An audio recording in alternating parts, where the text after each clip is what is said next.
It's been about a year since I last studied Japanese, and I'm just finally getting back into the swing of things. But today I want to share with you some of the insights that I've had on this journey so that you can understand what happens when you take a break from learning a language and how can you get back into learning a language that you haven't touched in a long time. So what's the hardest part about restarting?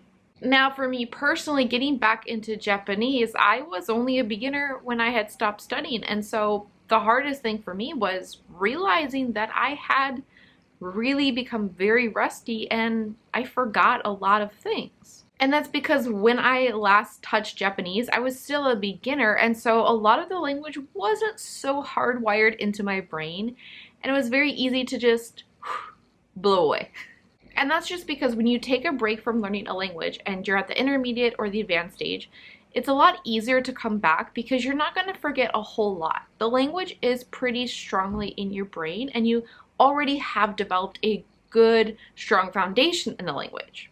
But as a beginner, you're still in the process of building that foundation, and that foundation is incomplete, it's fragile, it might not even really be in your long-term memory just yet, and so taking a break at the beginner stage, unfortunately, you're just more prone to forgetting a lot, and that was what I experienced with Japanese. Now, the specific things that took a hit in my Japanese was my active speaking skills, my active vocabulary, so vocabulary like I could pull off the top of my head, as well as my ability to write a lot of kanji. I retained the ability to read and recognize a lot of kanji still, but I couldn't remember how to write most of it. Before I had taken this break from Japanese, I was meeting with a tutor and actively speaking in Japanese at least once a week, and I was really just consuming a lot of content, cramming a lot of kanji in, and I was really on a roll and had a lot of momentum going. But without that continuous momentum, a lot of that just fell off. Now, I think this is totally normal as a beginner because the speaking skills are very fragile, and kanji, specifically in Japanese, is a beast of its own.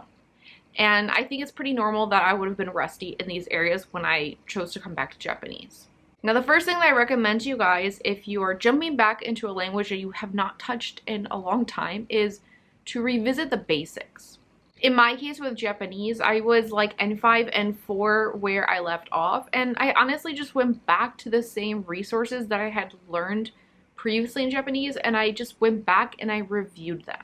Now, it really just depends on where you left off, what level you are in a language, but I highly recommend just going back to some sort of foundational textbook, maybe going back down a level to a little bit lower than where you were when you left off, and just review a lot of things.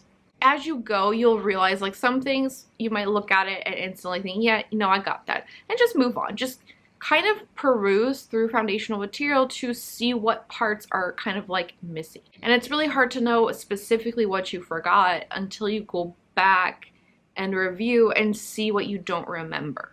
And by going back and doing this refresher, you can quickly identify where the gaps are and you can fill them in, because you don't want to keep going in the language with these huge gaps in your foundation. Because then that's going to get confusing, you're going to make a lot of mistakes, and then you're also going to internalize a lot of those mistakes. So pump the brakes on progressing in the language at first, and just focus on reviewing and think refresher course, not progression at first. And what was really cool when I did this with Japanese was that I went through this textbook that I had used, and I found that as I was doing my refresher, I ended up starting to remember a lot of things really fast. Things that I had forgotten just kind of came back really, really fast, and I sped through this refresher. But then also, things that I had struggled with in the past, things that I had learned, but I struggled to totally internalize and totally grasp because it was just a little bit complicated, and I was this is just going to be one of those things that we kind of just familiarize ourselves with now, and then hopefully through time and exposure, we'll get it down later. That was where I was with some of this stuff in the past. But in this refresher course, it was whoa, these things that were so difficult that first time around, suddenly they click. Somehow all of the time away and the refresher made it make sense to my brain. And actually, once I really got into that flow of reviewing and refreshing myself, everything came back really fast, a lot faster than I thought it would. And because of that, the next thing that I recommend is to just assess your weaknesses as you go. And what I mean by this is start with your refresher course. Just review the basics, review your foundations. But as you go, take notice of the areas where you struggle the most. So in my case, I realized that I forgot how to write a lot of kanji. Like even the most simplest kanji, I had forgotten how to write them. And then to some extent, there was a bit of kanji that I couldn't really remember how to read them or like what they meant. But I had known that I studied them and like had them down pat in the past. And so what happened was, as I was going through this review process, I would come up across moments like, wow, I'm using the word like to eat and to drink a lot. And these were some of the very, very like basic, like most foundational kanji that I had learned. And I know that consistently in the past, I never wrote them in hiragana. I always wrote them in kanji. And so the moment I would come across kanji that I knew that I had previously felt very comfortable writing, I was like, okay, we're gonna stop. We're gonna spot correct this right now. We're just gonna go double check the stroke order. We're gonna practice writing them a couple times. So that's refreshed in my head. And from this point on, now that we've refreshed them, we're gonna make a point to, whenever we come across that word, we're gonna write it down in the kanji. And if for some reason I still forgot, we're gonna go back. Every time we need to write it, we're gonna look at the stroke order and we're gonna write the kanji. So even though like I'm going through my refresher foundational textbook, it's not like breaking down how to write these kanji, right? It's teaching me certain grammar and different things like that.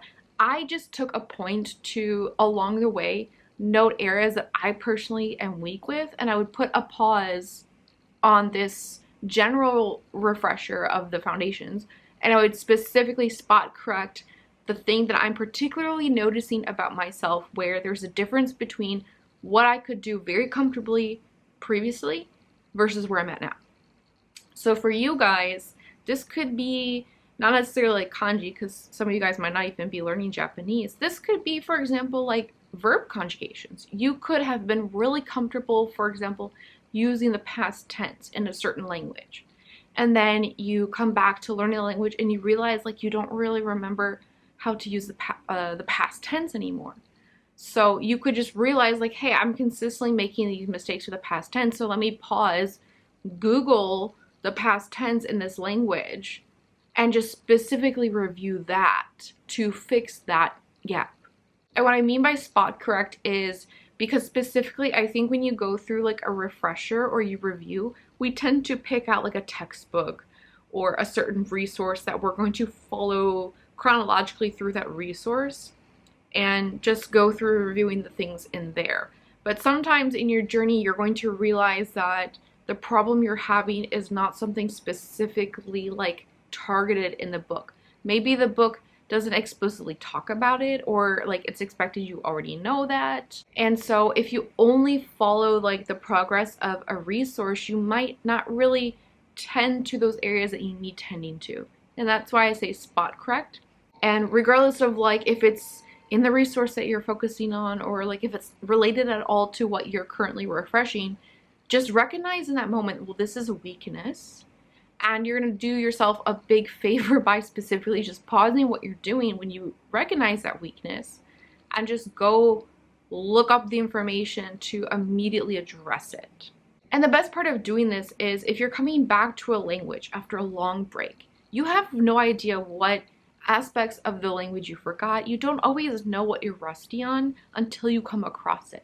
And if you take advantage of those moments to specifically spot train that issue for yourself, then essentially this is you realizing what your gaps are in real time and immediately fixing them.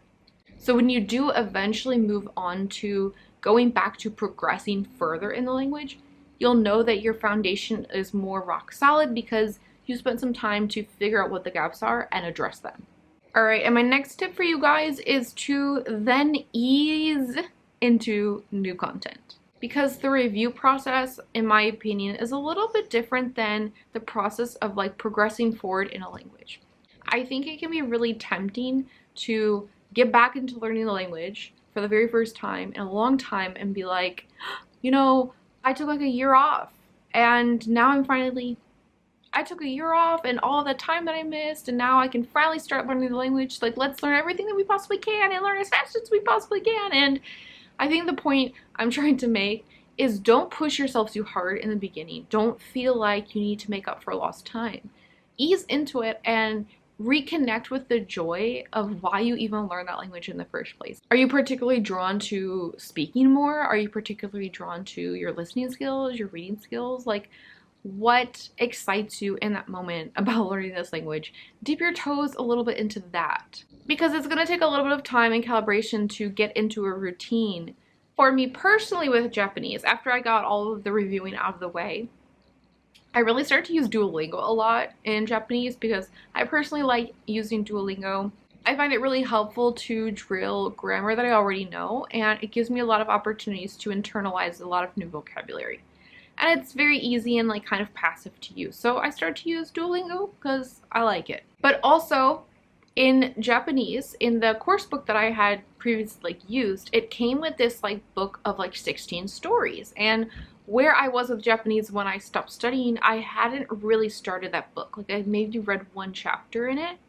And I was really excited about that because it's reading, it's like leveled reading, and there's audio, so there's like listening component.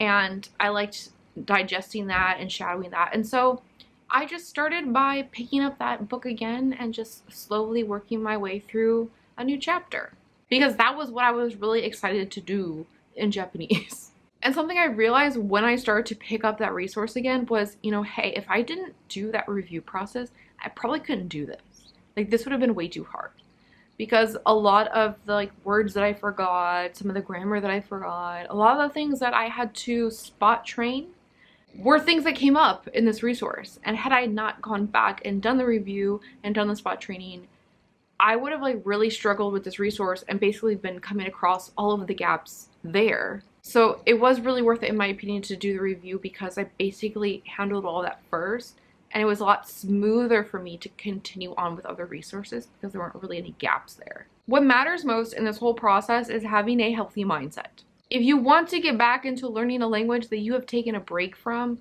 it is natural that you will have forgotten things and you will be rusty.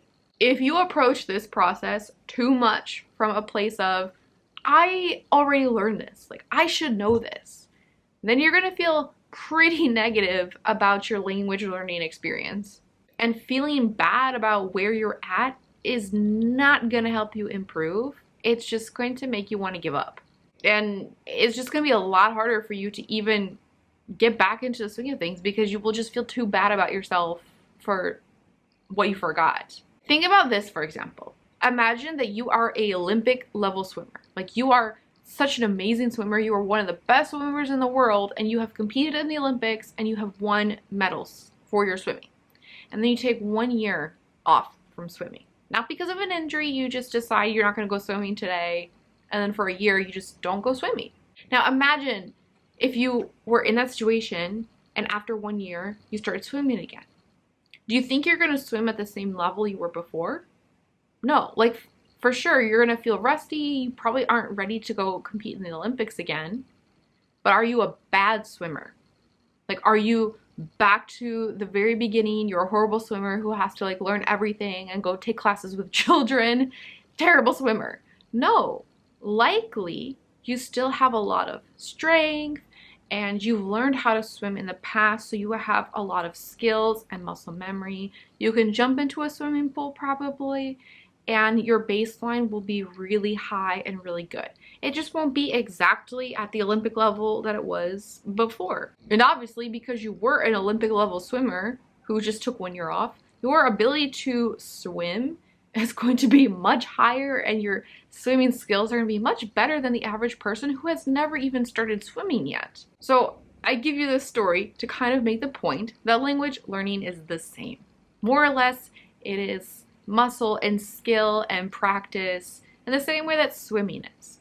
If you take a break, it's naturally going to be rusty, but you're not starting from scratch. You're not losing everything.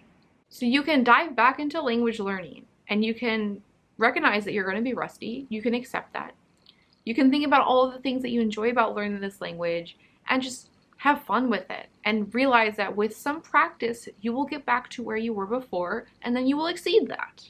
But instead, if you adopt a negative mindset about it, then you're only going to see the negatives. The most important thing going in is not about being perfect or picking up exactly where you left off, but about recreating the habit and building the momentum to keep going. Now, if you are also picking up a language after a long break, let me know down in the comments what was the hardest thing for you guys and what were some of the strange wins that you had along the way.